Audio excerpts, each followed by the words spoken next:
गर्मी का मौसम जा रहा था। वो बहुत दुखी था। वो जंगल, वो पक्षी, वो फूल और वो हरियाली छोड़कर जाने को उसका दिल नहीं कर रहा था, परंतु उसे जाना था क्योंकि सर्दी का मौसम उसके जाने का ही इंतजार कर रहा था। जंगल से बाहर पहाड़ों के पास गर्मी के मौसम को ठंड का मौसम मिलता है। दोस्त, चुप हो जाओ। तुम क्यों रो रहे हो? जल्द ही वो दिन भी आएगा जब तुम फिर से इस जंगल में लौट कर आओगे। मुझे जंगल के पक्षियों से बहुत प्यार हो गया था। मेरा दिल कर रहा था कि मैं उन्हें कभी छोड़कर ना जाऊं। जहाँ आप जा रहे हैं वहाँ पक्षी आपका इंतजार कर रहा है। मुझे पूरा विश्वास है वहाँ भी आपका अच्छा समय गुजरेगा। हवाएं तेज हो गई है। अब हमें इस जंगल से परावास करना चाहिए। कल तक ठंड के पक्षी इस जंगल में आ जाएंगे।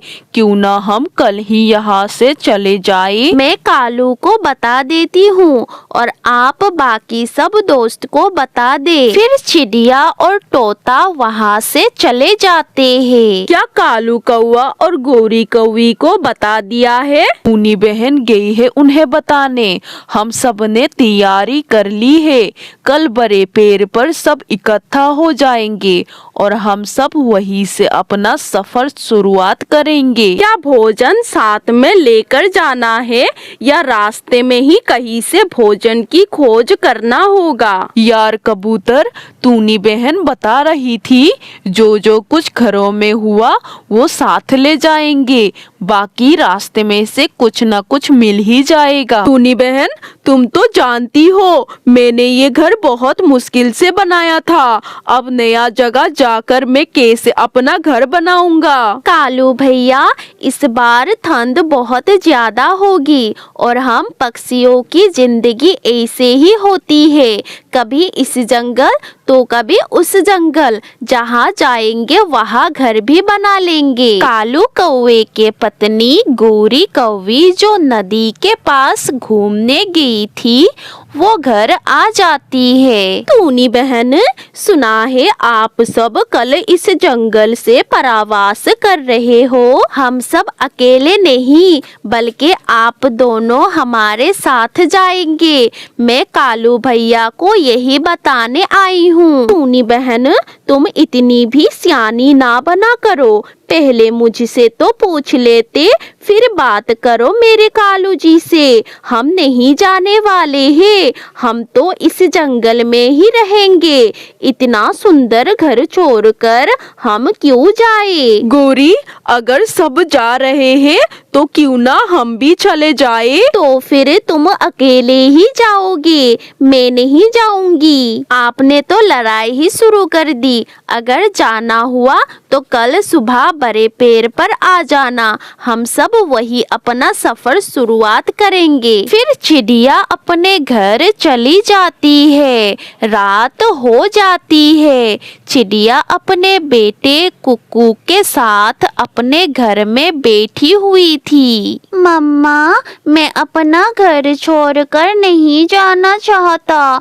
मुझे अपने घर से बहुत प्यार है। बेटा, मुझे भी तो प्यार है अपने घर से, परंतु बेटा हम सब पक्षी इस ठंड के मौसम में नहीं रह सकते। हर साल हमें ठंड आने से पहले पहले इस जंगल को छोड़कर दूसरे जंगल में जाना होता है और फिर थोड़ी ही दिनों के ही तो बात है जब ठंड के बाद फिर से गर्मी आएगी, हम फिर से लौटकर इसी जंगल में आ जाएंगे। मम्मा, जिस जंगल में हम जा रहे हैं वहाँ का मौसम कैसे है? बेटा, वहाँ का मौसम हमारे रहने के लिए ठीक है और कुछ पक्षी ऐसे भी होता है जो ठंड में रहते हैं।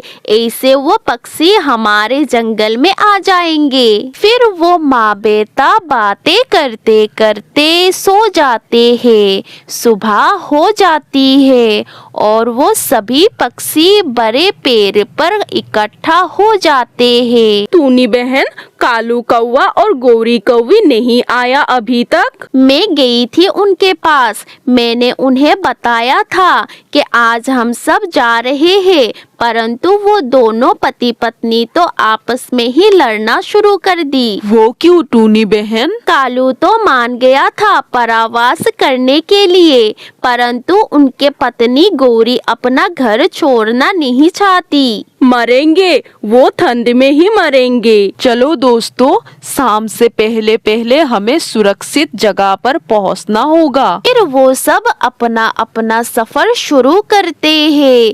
एक तरफ तो वो दूसरे जंगल में जाने के लिए खुश भी था और दूसरी तरफ उन्हें अपना घर छोड़ने का दुख भी था। वो सब खामोशी से जा रहे थे।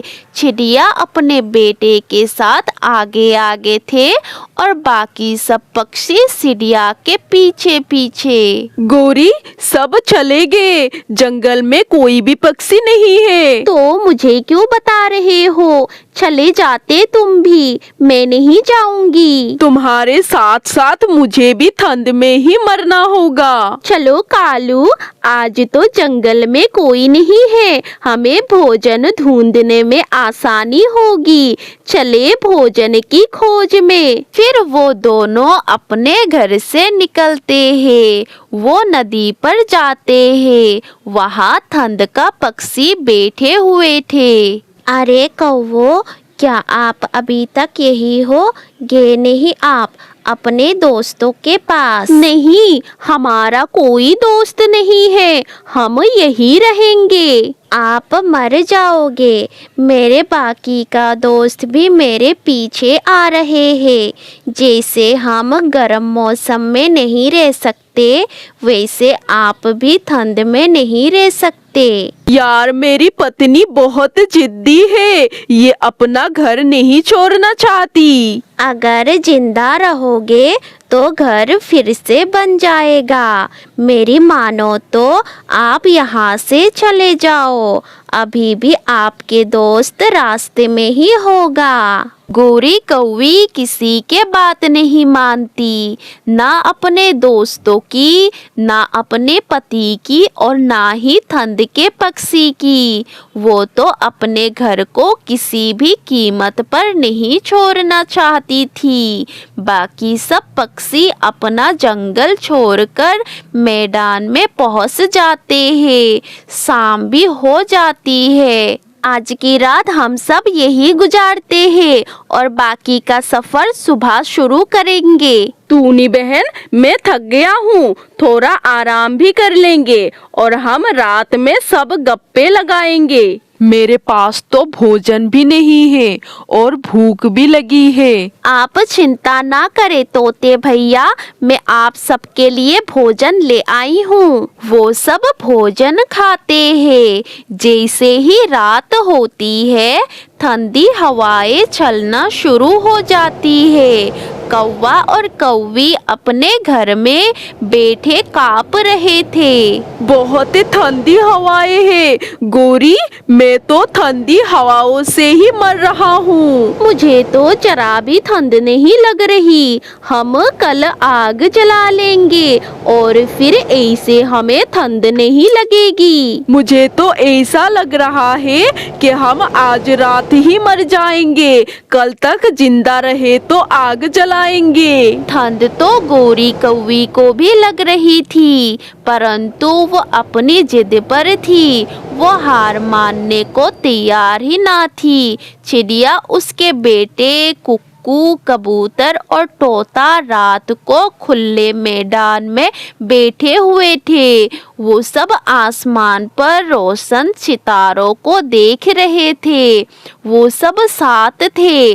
उन्हें एक दूसरे के साथ बहुत अच्छा लग रहा था। कालू जी, क्या दूसरे पक्षी पूर्व वाले जंगल में पहुंच गई। नहीं, वो सब आज की रात मैदान में गुजारेंगे, बाकी का सफर सुबह करेंगे। मेरे तो पंख में अभी से ही दर्द शुरू हो गई है, चलो हम भी उनके पीछे जाते हैं। कालू कौवा जानता था कि अब गोरी कौवी अपने जिद के आगे हार चुकी है।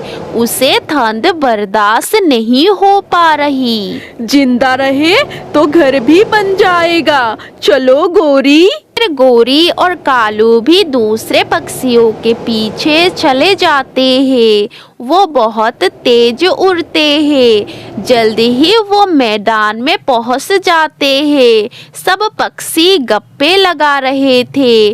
गोरी और कालू भी आ जाते हैं। टूनी बहन, मुझे माफ कर दो, मुझे आपकी बात मान लेना चाहिए था। कोई बात नहीं गोरी बहन, आप तो हमारी दोस्त है। आपके बगैर दूसरे जंगल में मजा नहीं आती।